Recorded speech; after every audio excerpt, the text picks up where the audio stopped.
Well, Randy, how you doing, man? Good to see you. What's up, dude? It's great to see you, man.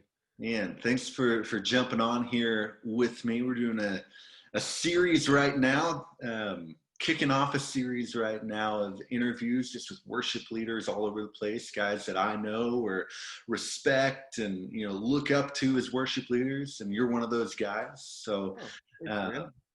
yeah, absolutely. And for our listeners, Randy and I, we served together at a church, I don't know, 6 or 7 years ago now, probably, leading worship in Washington, D.C. So that's how we got connected. And this is the first time we've talked in a long time, besides Yeah. maybe an Instagram message or so. But yeah, I'm excited to have you here. But man, why don't you tell us a little bit about you and how you got started in ministry, leading worship, all of that.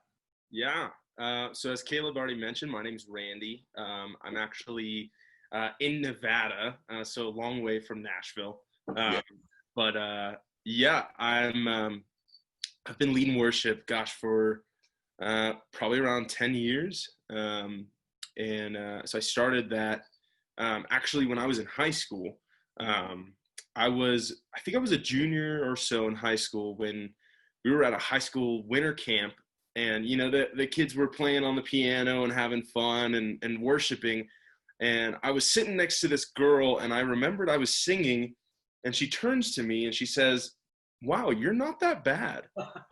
And I know that was like an act of the Holy Spirit. That was angels looking out for me, because I really was that bad. Like, I did not sound good when I first started at all. And I'm not saying that I sound good now, but I can attest that God has blessed my talents and grown those tremendously from that one winter camp so long ago. But yeah, I started after that weekend. I started singing more often.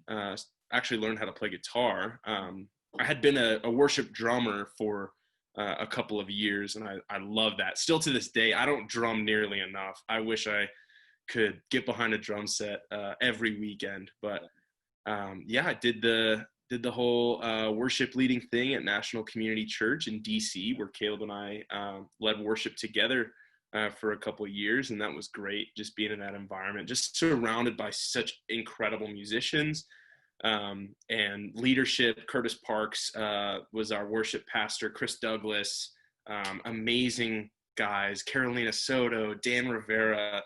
I feel like I'm naming like the Mount Rushmore of worship leaders in my mind. Like, these guys are incredible people that taught me so much. I know taught you so much, Caleb. And so I really got 3.5 solid years of discipleship as a worship leader underneath these guys. Joel Buckner. Oh, I can't forget Joel Buckner. Oh, that guy. So He's good. One of the best voices ever. Go look him up. He's incredible. Yeah, so then after that, I actually moved to Nevada and started going to a pretty small church named Journey Community Church. Yeah. And the weekend that I showed up, the previous worship leader had actually just left. Oh, wow. Yeah, I didn't know that. Sure. But I met with the pastor, and I told him that I was interested in serving, that I'd been doing it for years. And he was like, "Wow, this works out perfectly because we don't have a worship leader anymore." Right. So I kind of just jumped right into it, and didn't really hold back, never really looked back after that moment. Just dove headfirst into Journey and serving there as part-time staff. And then as a church, we were going through a big transition period. We actually merged with another church. We are now Living Stones Church here in Fernley, Nevada. And so it's been awesome. We launched Living Stones Fernley out in October of last year. So what a year, to be launched and then go right into a pandemic. It's been difficult, but I've been truly blessed just to be leading worship now digitally for the congregation to worship alongside with me, and to hopefully fill people's homes with encouragement and with worship. Yeah, absolutely. Man, what was it like to move to a brand new state, brand new church, and jump in and start leading at a church? Like, was that difficult? What were some of the maybe obstacles you had to overcome? Yeah, that was hard. Just because I was used to a certain culture and a pace in DC. Mhm. Um, I know Mark Batterson, the lead pastor of the church and National Community Church. He says that a lot of times people, especially in DC, um, hold their busyness like a badge of honor. It's such a high-paced society where everybody's value is based off of your job, what you do, what you bring to the table, and then moving from that to rural Nevada, Yeah, a place where population is 6,000. yeah, yeah. It's a huge difference. Your value is based on your community, what you provide the community, your family, uh, and somewhat your job, but definitely not as much as DC. So learning the culture was hard, and so it was hard for me to go from being operating at the high level of a worship leader in DC, and then going back, from square one with a new church and having to establish the trust with that church.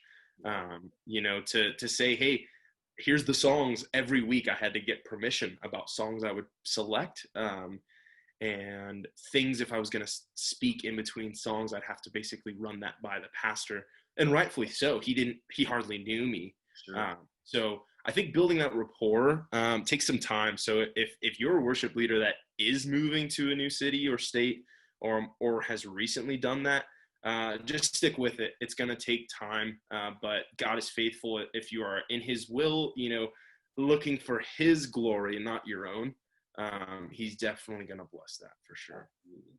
That's cool. That's cool. So the move you made from DC to Nevada was because of a job transition, right? You're in the Yeah. Navy, or you were in the Navy. Are you still in the Navy? Yeah, still in the Navy. I'm actually going to be getting out hopefully in about 9 months. So Wow. Wow. Well, thanks yeah. for your service, by the way. Thanks, man. I Yeah, appreciate it. absolutely appreciate everything y'all do. Um, so what's that like, kind of balancing careers like that? Because you're part-time staff Yeah. at the church, and then you're also in the Navy, and that's your full-time gig, I believe. So you're Yeah. balancing these two roles, and I know we have a lot of um, bivocational worship leaders that kind of tune into the worship leader coaching stuff, and so we'd love to know just your thoughts and feelings and anything Yeah. you have to say about that. It's tough. I think it's ministry leaders. It's such a demanding job that we have. But it's a definitely a high reward job. It's amazing to see our congregation just arms up raised, praising Jesus, and seeing them grow in their faith over time. It's that's invaluable. So for me, I'm actually not only a full-time, I have a full-time job in the Navy, but I work part to full-time at my church, Right. doing about 30 hours a week, almost 20 to 30 hours. Yeah. And then I also am a part-time college student. I'm getting my undergraduate degree. I'm actually only 7 classes away. I'm graduating from Liberty University online. I've been doing that. So yeah, hey, if I can do it, I'm getting a degree in interdisciplinary studies. So I have 3 focuses. One is on Bible, and then one of them is communications, and one is government, because I love government. It's kind of fun. So yeah, communications and Bible go great together. But they asked if I wanted a third one. I said, why not government? So It's gonna be great if you ever want to be a chaplain. yeah, absolutely. Peace, that's cool. Yeah. That's really cool. So what would you say is like give me 2 things. What's the best thing about being a bivocational worship leader, and what's the worst thing? Like, obviously you're doing a bunch of hours, but Yeah, I would say that's the worst thing is, sometimes your social life is going to take a hit for ministry or for your job. So that'd be the hardest thing. I know for myself. I'm dating long distance. My girlfriend lives, 200 miles from me, And so I have to drive to see her. So that takes up time too. And I can only do that on the weekends. So I have to sacrifice either time with her on the weekends for church, or I have to sacrifice church for her. So it's hard to find that perfect balance. So I think if you are doing bivocational worship leading or serving in any ministry, it's important to have a support system around you. I could not do what I do without my girlfriend, Alyssa, supporting me. She actually leads worship too. So whenever she comes to visit me, I pull her and I make her lead worship for me too. Awesome. Yeah. So yeah, have a support system around you and explain why you're doing the things that you do, because people can't get into your head and understand completely. So you have to teach them. And as you're doing that, you're helping them grow in knowledge and understanding, and they can support you in any way. So I would say that's the negative side of it, but the positive side, it's the most rewarding job. Like I said, being a worship leader is the greatest job I will ever have, and there's something that God kind of laid on my heart in regard to this conversation specifically about your job and your calling. So I believe I have a job. My job is to serve in the United States Navy, but I have a calling, and my calling is to be a worship leader, creative director, church planter extraordinaire, whatever God throws in at me, for this church that I'm serving in. So I have my job and my calling, and it's so important not to put one above the other or diminish one over the under the other as well, because they have to have that perfect balance, because one is for sustenance. You can't live without this one, right? Your bills are paid for this, your mortgage, your rent, your car payments, but this one is the reward that you are storing in heaven, the reward, that the seeds that you are planting in your church to grow into mature worshipers. So don't neglect your call or your job, but find that balance between the two of those. And when you do, stick with it. It's gonna be difficult. Yeah, this job is not for the faint of heart at all. Right. This is for mature Christians who are who know that, hey, this is my calling. I need to step into what God has called me to do. Yeah, man, that's really good. I think, I'm sure somebody needed to hear that. I've needed to hear that before. Amen. Certainly. Yeah. So that's really good. Do you have anything like a practical you can tell somebody for, like, say, say I'm a worship leader, part-time or volunteer at my church, and I'm working this job that I just hate, practically, how can I try to find that balance? Do you have any advice on that? Yeah. And there are days I do not like my job in the Navy, and that's okay. There's no such thing as a perfect job. Yeah. But I think finding opportunities to, if your job allows you to, do some of the fun work for church at your job if you can. So I'm very blessed to have a flexible work lifestyle where there are some times where I got to get on Planning Center and make the service for that weekend, and I can knock that out in 10 minutes at work. That's cool. And so that actually kind of rejuvenates me, and it reignites that passion of like, hey, this is something I love to do. Let me do this for about 10, 15 minutes and then take on the rest of the day. Yeah, absolutely. That's cool. So when you said you're, looking at, transitioning out of the Navy in the next months or so, do you plan to go full-time into ministry, or what's that looking like for you? Yeah, I have a couple of plans. So my plan A is to attend graduate school. Okay. I want to be a marriage and family therapist, so I want to go to grad school to start that. But if that doesn't work out, then I want to actually go to grad school again to get a master's in divinity, and then pursue being a full-time pastor. Not only just in worship. I love worship.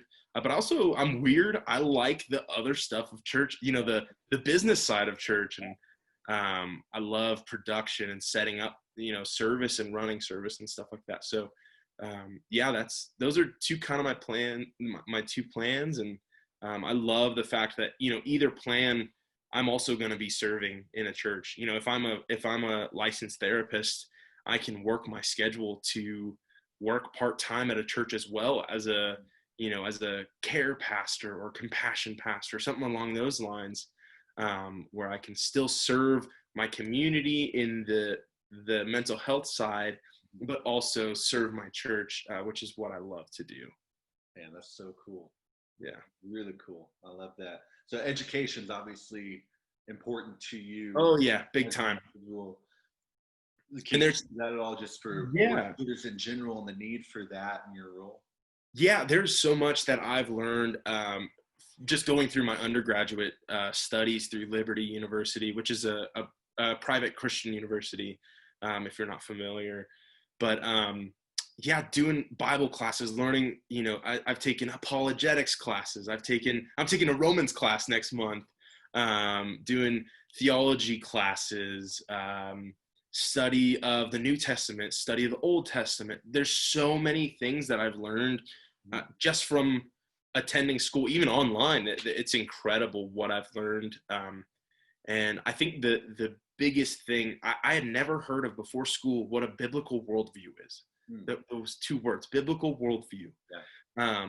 And what that is just looking at the world through the lens of the Bible and how the story of creation, fall, redemption, and restoration, how that plays out throughout the world, throughout Scripture, and throughout our jobs as worship leaders. So pretty much learning more about the Bible and what we're teaching has taught me to fall more in love with God, and which has then brought me to worship. And then the overflow of worship has brought me to encourage other people to worship. So it's just this cycle of just learning and loving and worshiping and learning and loving and worshiping. So I encourage, if you're interested in doing some sort of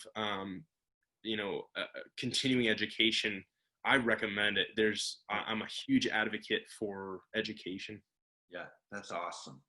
Well, man, let's shift gears a little bit. We got a few minutes left, but obviously we're in this weird time in the world. Yeah. And so I'm interested in how has your church responded to the COVID-19 kind of crisis, and what have you learned as a worship leader, as a pastor, as a minister in this time? Yeah, it's been tough. Yeah. Like I said, we got started in October of last year. Right. But we only had about 6 months before this all happened. And so we were, dealing with the natural struggles of a brand new church, a growing church.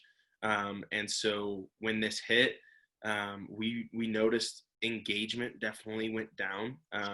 We've been doing church online, through the church online platform as well as Facebook Live. But our numbers of engagement have dwindled as time has gone on. And I've noticed with that, what we are doing as churches, especially smaller churches, we have to kind of reinvent why we're doing church online and how we're doing it.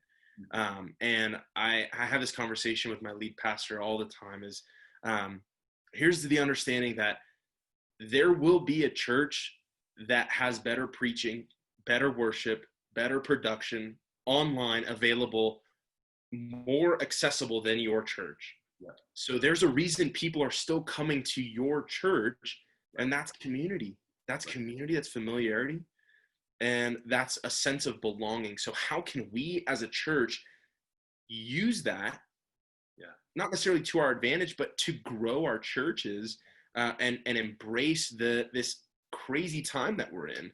And so what we've done is we launched home church watch parties, is what we call them, where we get together. There's like maximum 10 people allowed in the backyard, and we watch the service together. Yeah. And so we worship together, we watch service together, take communion together. And it's an awesome thing just to get back into that community. Yeah. And so obviously, as some states are, cases are coming back up, and a kind of second wave is coming back, we're looking at the potential of maybe shifting gears from that. So yeah, I think there's a lot. We're in unprecedented times. No church could have ever planned for this. No church could have ever anticipated anything of this magnitude of happening. So I would just encourage you guys listening, the churches, to embrace what makes you you. Don't be Elevation. Don't be Bethel. Don't be Hillsong. Be your church. Yeah. Whether that be your worship styles, your preaching styles, your production, your engagement. Be you, because that's what's going to keep people coming. Yeah. I heard somebody recently talk about that same idea. The phrasing that he used, I love. He said the same thing you did. My people can go listen to the best preachers in the world. They can listen to the best worship bands in the world. But then he said this. He said, "But I smell like my sheep." Yeah. I smell like my sheep. I smell like those people. I've walked with them. I know their pains and their frustrations and their fears and their tears and all those things. And I've pastored them, and that's why they're coming back. And I think that's so valuable for people to know right now. Because obviously, but also that even if they are listening to other people, like they can listen to Andy Stanley. I listen to Andy Stanley almost every week, but then I come and I still am part of this community, and that's just another place where I can grow. So let's celebrate people growing in other places, and then coming back together and sharpening each other. Yeah. One more thing I want to just encourage other worship leaders here is, I have a firm belief that the title of pastor, there is more to just that title of calling someone a pastor. I don't want to diminish the honor and reverence that should come with the title, and the life skills and the knowledge that is associated with that. But I believe a pastor is more of a verb. Pastoring is a verb more than a noun, because we as worship leaders can pastor people, and should be pastoring, even if you don't have the pastor title. Because I don't have the pastor title right now, but I refer to myself as a pastor because I am pastoring people. And I think everyone listening has that ability to do that. You don't have to wait for that title to step into that calling, to lead, to smell like your sheep, as Caleb was saying. Dude, that's so good. Thank you so much for being here, for jumping on this thing. Man, there's so much gold that you just dropped all over the place for our listeners. So really, really appreciate it. We'll have you on again sometime, man. Looking forward to it, man. Thank you. Cool. Thank you. All right. Take care. See you, bud.